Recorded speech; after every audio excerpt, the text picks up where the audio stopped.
Every time I speak, I want the truth to come out. And even if I get in trouble, you know what I'm saying? Ain't that what we're supposed to do? I'm not saying I'm going to rule the world or I'm going to change the world, but I guarantee that I will spark the brain that will change the world. Signed to Death Row Records. Much man in jail, niggas telling me to kill it. Knowing when I get out, they gon' feel it. Witness the realest. Death Row in the future, we finna come out pretty tight. No question. Signed with Death Row. All right. Yeah. Now, Tupac versus Biggie. I understand how, how J. Edgar Hoover orchestrated, his agents actually orchestrated a beef between the West Coast Black Panthers versus the East Coast Black Panthers. Yeah, that's the whole East Coast West thing that they did to the Panthers, as you just said. They manufactured that between Tupac and his friend Biggie Smalls. They were friends before that, and the press and undercover agents, just like they did to Huey Newton, who founded the Black Panthers, and Afeni Shakur, who was one head of the Harlem Black Panthers at that time, and Lumumba Shakur, her husband, who had founded the Harlem Black Panthers. They sent fake letters back and forth between them. They did the same thing with Tupac. They sent him fake letters while he was in jail. They sent Afeni and Lumumba fake letters while they were in jail, and sent fake letters from them to Huey Newton to create that division. And they did the same with Biggie and Tupac. They put out fake articles and about this terrible rivalry and this murderous rivalry between Tupac and Biggie and Bad Boy and Death Row. Problem was that Suge Knight was stoking that rivalry because he was doing the bidding of U.S. intelligence. So, John, what was Tupac's prison stay like? I heard you saying several interviews that they made it like unlivable. You know what I mean? Yeah. They used every form of penal coercion that was available. And Amnesty International called penal coercion the closest thing that U.S. intelligence has to brainwashing. Now, I disagree with that. I think they actually have actual brainwashing too. But nonetheless, they made his life hell in prison.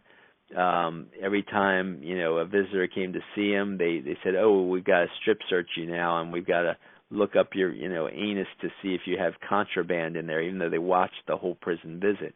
So they were just torturing him in all different kinds of ways. Solitary confinement for 24 hours a day. I mean, actually, it was incredible. They just made his life hell in prison for sure.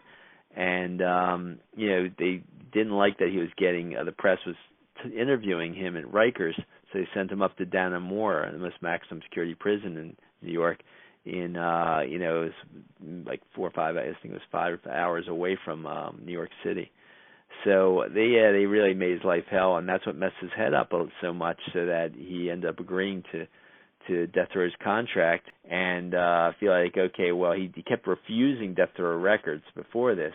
So finally, Death Row keeps saying, well, we can get you out of jail, we'll put up the bail money. Meanwhile, Tupac and his record company and Watani Tayahimba and all, they had gotten together enough money to basically put up about $1.3 million of bail, which is an unbelievable bail. It's ridiculous bail he had.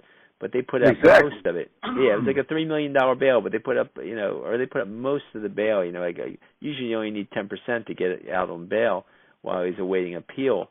They put up a huge amount of the bail. Maybe I forget what the exact amount of the bond bail that was needed. I think it was about $3 million maybe, and they put up 1.3 or 1.4 million. And so Suge Knight put up about a tiny percent more than that, maybe 1.5 million, and he gets him out within several days. It doesn't make any sense. He just automatically gets him out all of a sudden. They were refusing the 1.3 or 1.4 million from Tupac and his family and Interscope, and then all of a sudden Death Row puts it up, and they let him out within several days. And sadly enough, I'm glad they put out good music by Tupac and Snoop and other people and Dre. But Dre left with nothing, even though he was a creative force that really started Death Row. Snoop, left scared for his life. And Tupac finished that contract and was leaving Death Row, starting his own record label, starting his own film production company. And, had finished his 3-record contract, 3 CD contract, because Eyes on Me was a double CD, and MAKAVELI was a single CD that finished the contract. And Suge Knight tried to say no, you're not finished because it's a double CD doesn't count as 2 CDs. Suge Knight was like the guy from Judas and the Black Messiah, who set up Fred Hampton, the leader of the Chicago Black Panthers. If you saw that movie. Right. So, John, your book, The FBI War on Tupac Shakur, how much research or how much time went into you writing that book? Well, I started researching the Black Panthers in about 1991, and then when in 1994, I believe it was, in November, the end of November 1994, when Tupac was shot in New York, I read about it in the paper, and I called his New York trial lawyer, Michael Warren, and I said, do you think they're targeting Tupac like they targeted his Black Panther family? And he said, yes, and no one's writing about it. So he gave me an hour or two long interview, and I wrote an article for a local magazine about that, and then it turned into so basically I've been working intensely on it, from 1994 until I came out with my first version of the book in 2007, fall of 2007. So, we're talking at least over 12 years on that first version, and then I updated that version for the new version, the FBI War on Tupac Shakur, State Repression of Black Leaders from the Civil Rights Era to the 1990s, for a publisher that would have more reach. And so they put it out just in the fall of last year. My film actually is mostly on Tupac and the Black Panthers, but it also covers rock musicians too. But the film Drugs as Weapons Against Us, the CIA War on Musicians and Activists, can be seen lots of places, like Amazon Prime and places like that. And so people could look that up first to see some of the evidence, and then if they like that too, they can go to the book. The book has so much more evidence, so much deeper, more meticulously detailed evidence of it all. So, John, tell the people where they can find you. So my website, johnpodash.com, is also called FBIWarOnTupac.com, so it's got a few different names, and you can find all about these books and films that I produce there.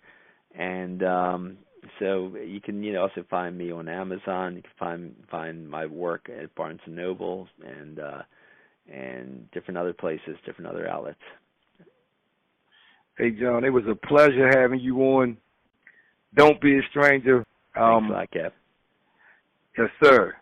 Anyway, I need you guys to sub to the channel. Don't forget to look John up, follow him. Are you on Instagram or Facebook, anything like that, John? I'm on Facebook. It's just John Podash, yeah. Right. Hit John up and follow me as well on MAKAVELI Media, MAKAVELI_media on Instagram. And it's been a pleasure as always. Thanks, I'm your homie, Gab. Good talking to you. And John signing off. We about to hit y'all with the peace.